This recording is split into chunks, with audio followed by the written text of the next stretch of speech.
This isn't a game for me. This is life or death. So I probably haven't answered the question, but I've gone absolutely mad. So thank you. And world peace. That's such a hard question. We're in Phuket. We are the team from Wealth, and we're about to indulge in some of the hottest food, kind of like on Hot Ones, except this is Phuket style, the hottest food you can get.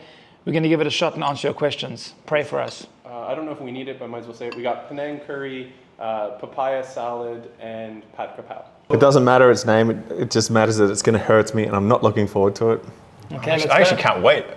So I guess first thing is, what is the most interesting thing that you genuinely think people will want to know?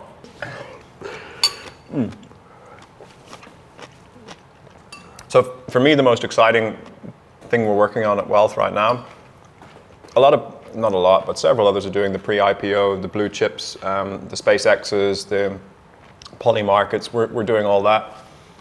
But finding really early pre-IPO is an absolute skill. And we've done it already with Wealth. There was a company which goes under the name of NRG on the platform. But we invested in that company really, really early, $77 million valuation, and it's going to IPO at around 1.2 billion in a couple of weeks. So that's huge for people who participated in that. But the exciting thing for me is this isn't the only time we're going to do that. No guarantees, obviously, of the huge multiple, but the skill set of going in much earlier than when it's a blue chip unicorn status already, that's something we need to really focus on. We are focusing on, and we've got a couple of super exciting opportunities coming up. And I think that's something that others are not focusing on as much as we are. Why do the most talked about companies wait years before letting the public invest? That's such a hard question. You're going to eat first? You got to eat before you start thinking. So You've got to eat now? Eat now. Oh my God, okay. Unfair. Oh my God. Hot? Mm-hmm. Okay. So some companies won't even ever go public. Elon Musk has been very, very vocal about not wanting a public company for some of his companies, even though he has obviously put Tesla on the stock market, and it does look like he's going to do SpaceX.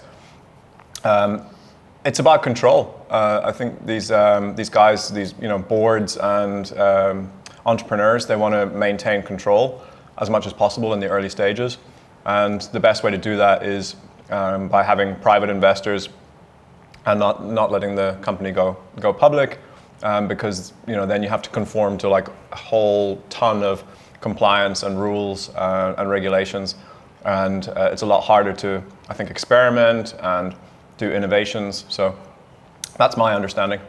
Have a couple bites. Bigger mouthful. Big spoon, big spoon.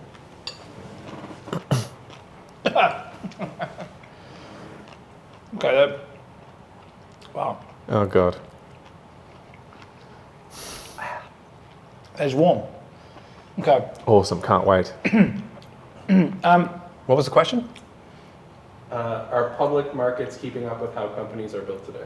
What we are doing is kind of avoiding that question and a lot of these questions, because what we're doing is providing this access. So we're basically saying what the NASDAQ's already doing is public. We are basically public. We are publicizing pre-IPO, right? So we are breaking their whole model by providing the service already. So it doesn't matter. Does that make sense? Or am I going mad because the heat's killing me? No, I think it makes sense. So we basically, yeah. Don't blame the heat and going mad. Yeah, so I probably haven't answered the question, but I've gone absolutely mad. So thank you. And world peace. I want to get Ian into this game. Oh, another chicken.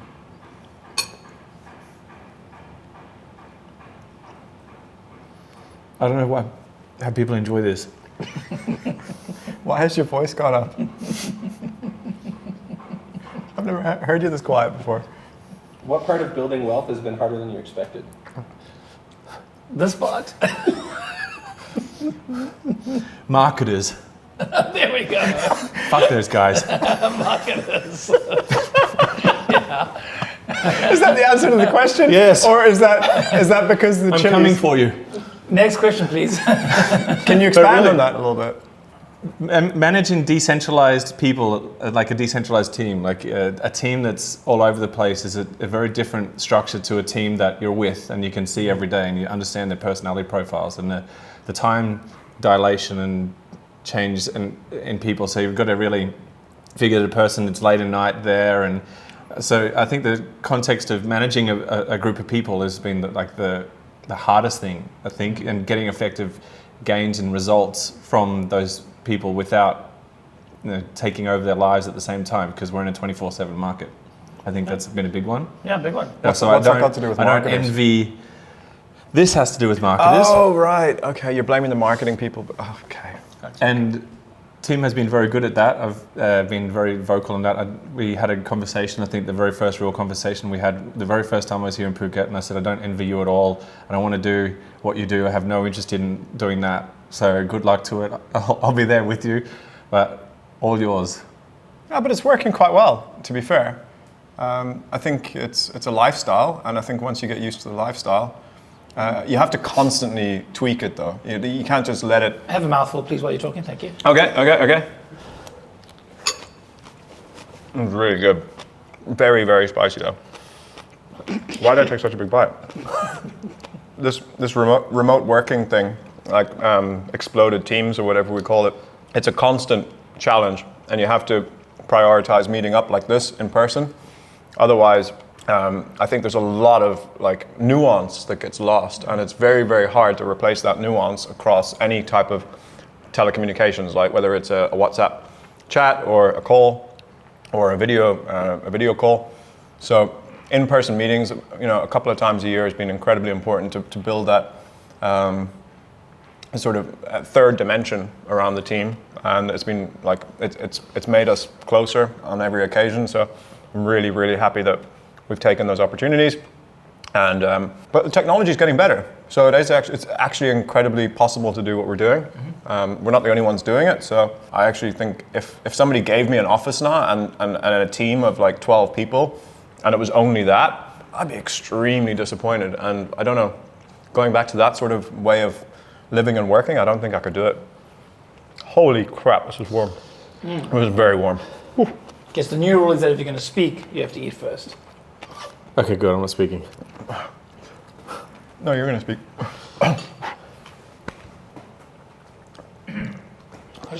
I can see God or Buddha.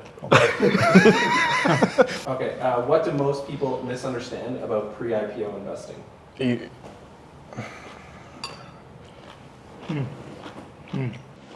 I'd have to say how easy it is now. I think that's the biggest misunderstanding. How easy pre-IPO is now to invest in. And that's our job. That's what we're doing, is to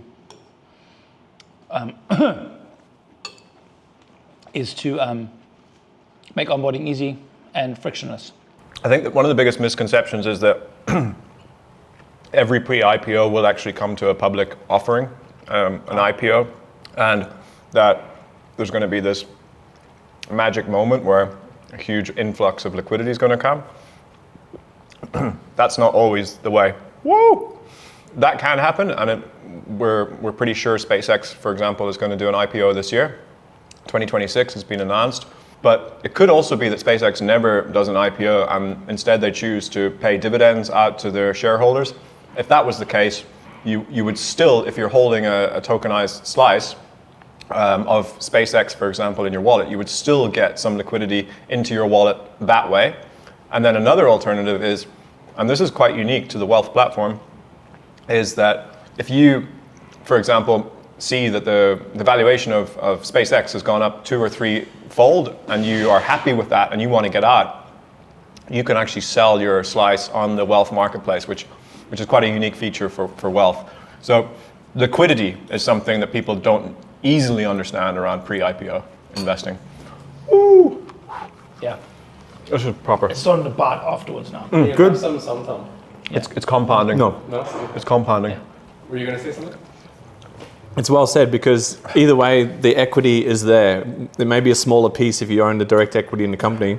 If it goes to IPO, there's a very high chance of multiples. So either way, if you believe in the core company, which you do have you can choose which one to invest in and which you don't. And So a lot of venture capitals go after that one big unicorn, right? So whether you want to diversify or however you want to do it, you can do that now. And you can choose to be in the market before the IPO or after. Either way, you either own a piece of the equity is there, it's just in the form that will change, and we allow that form to change pretty seamlessly. We do all that for you. I think that's what we will do that's a bit different, and we are opening up access to markets that predominantly weren't there before, and they're real. So I think it's just now knuckling down and concentrating on that trust factor and making sure that everyone can see that this is actually real, and then continue to evolve the business. So whenever we say where we're from or who we are, they go, oh, legit, legit. Yeah. So it's just coming out of there, and so I do like that, and we've done that pretty well, I think. Why are you not sweating as much as me? Probably because I'm not eating that. As well. Oh my god. Also, we also reduced fees in the marketplace. We've actually halved them, almost, pretty much, which is the big thing. So I think this one's hotter. How do you decide which pre-IPO opportunities to make most available? Wealth in its governance and its architecture is community oriented, which means that everything Wealth has done from day one has been with the mandate of the community, the token holders. And we have channels and forums on our Discord which enables this. So if you're a token holder of Wealth or an NFT holder, you can go there and you can participate in the discussions that lead to what goes on the platform. So for this pre-IPO phase that we're in right now, there was a proposal that was put forward by the community that said we would like to invest in the latest companies across edge technology, so like AI, for example, robotics, energy sector was mentioned. So that gives us as the team a mandate then to go and find those best opportunities possible. And obviously we're working with Wall Street high-level brokerage firms to procure these opportunities. So we know that if they're working with those deals, that those deals are blue chip and legitimate, and then we surface those on the platform. What are Wealth users asking for that older platforms ignored? Okay, let's all eat, and then we can all pitch in. I'll try it so you can cut. I'm wet in my hair. Delicious. Eat.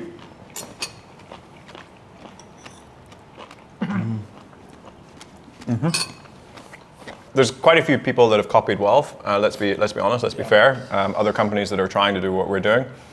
One thing is teasing what we're doing. Actually, they're teasing what they will be revealing eventually, but they're still in the building phase. They haven't locked it in. They don't have the deals live. And so one thing we're very, very keen on at Wealth is the valuation levels. So what level is a user entering into SpaceX at, for example? And there's quite a few, like the competition or others out there, where the valuations are systematically higher than they are on the Wealth platform. And I think Wealth users are really, really happy and often comment on like the valuation level, because that's the competitive edge that you get if you're on Wealth, and the fact also then that you can go in early. Sorry, not early, but also for low minimums, like $20 is the minimum on Wealth. And another piece is the fact that you can do the liquidity afterwards, so you can go onto the marketplace and you can trade. Yes. Or like there's a lot of features. Have you eaten? Have you eaten? Yeah, I have. Yeah, okay, go ahead. We concentrated on the end-to-end. We led very much with the application as well as the messaging, but the application was core. And I think that we've built an application that can kind of go into a lot of markets and a lot of industries, and it doesn't necessarily need to be just a singular market. Like, there's single man billion-dollar companies that are going to come in the next few years. So why not have the ability to do that? Like, I believe that that's a way that we can go with this. We can, at the click of a button, spin a fund end-to-end that will to pay out directly to the user that has a wallet and the slice in there, and they can trade it any time, or they can sell it, or we just deliver whatever capital, if it's a fund, payout directly to that person. But the end-to-end has been done. So all we need to do is just copy, paste, replicate, add our new fund, new model, new contract, new whatever, and it does it. So I think we've already got the application architecture. Now it's just a matter of like what markets do we want to go into, and how do we do it? From locking in the deal to live on the platform, less than 24 hours now. Actually, a couple of hours. Couple of hours, 3, and that will be in 20 minutes soon. With our broker, it literally goes straight in the app now, which is like, I don't think anyone is doing that quickly. There was a really good example with Discord a couple of weeks ago where Discord made a bit of noise, subtle noise that they were going to do an IPO. It was actually like very discreet, but that anything discreet makes a noise on social media because it's like they're keeping it hush. There must be a reason. So everyone started talking about the fact that Discord are going to do an IPO.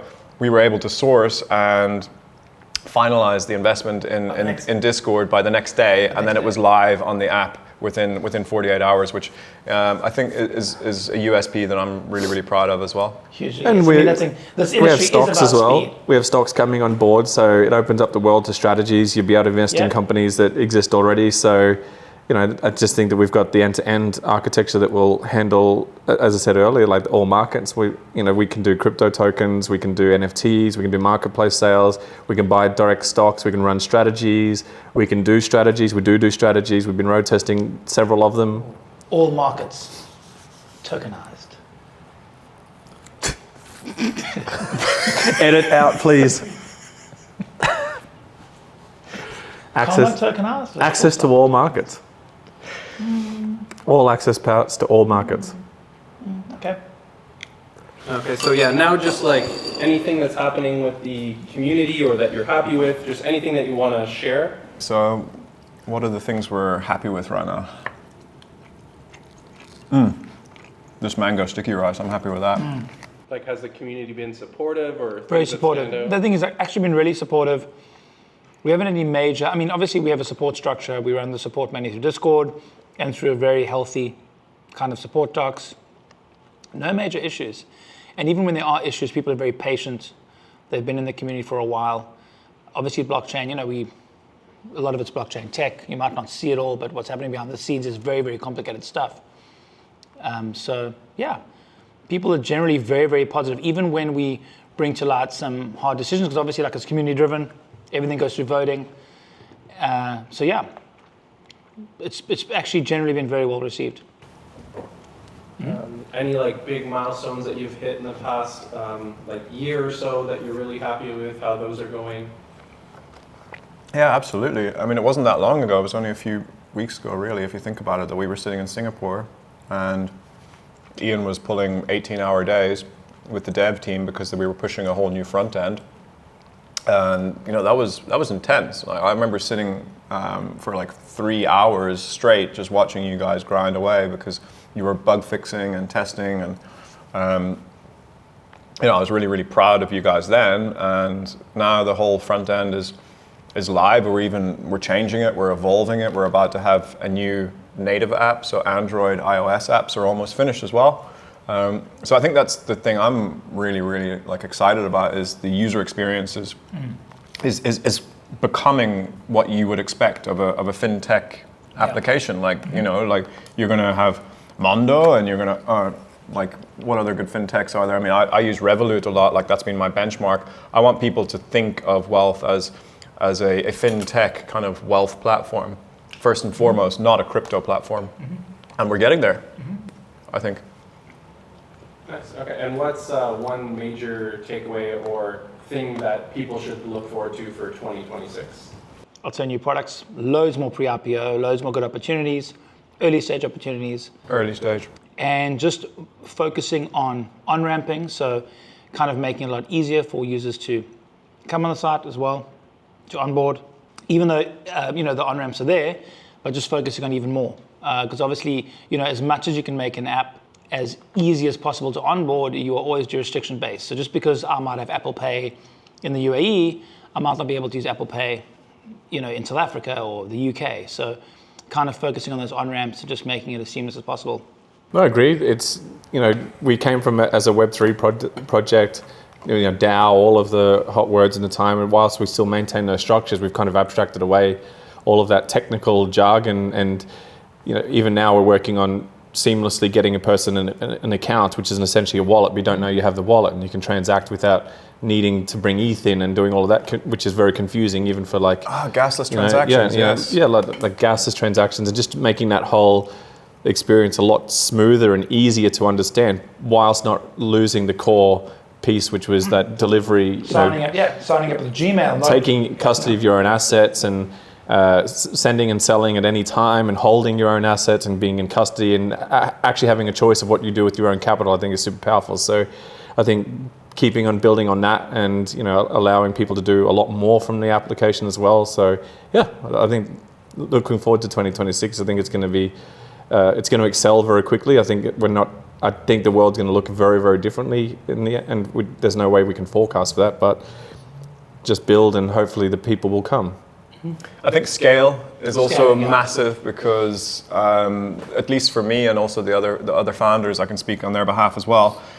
We have been deliberately a little bit keeping the lid on the marketing spend. We've obviously been present and doing a lot of social media, but it hasn't been that we've been for example, investing in paid channels for user acquisition and growth.